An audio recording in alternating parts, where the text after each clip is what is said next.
প্রথমে ভিডিওটা দেখি এবং পাবলিকে করা ফানি কমেন্টগুলো পড়ি।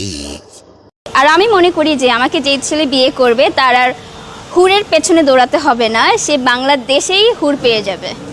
আবার সে হোটেলে দৃষ্টি আকর্ষণ করছি, আপনাদের কর্মী পালিয়েছে।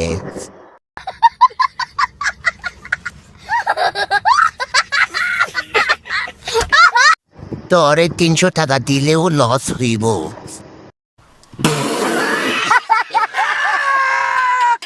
150 টাকার মাল তোর থেকে অনেক ভালো। एहे रहा नहीं जाता, तड़प ही ऐसी है ना। नहीं, सुके सुके सुके। তোর তাজা চরিত্রহীন নারী। আমাদের মেসের কাজের বুয়া তোর থেকে অনেক সুন্দর।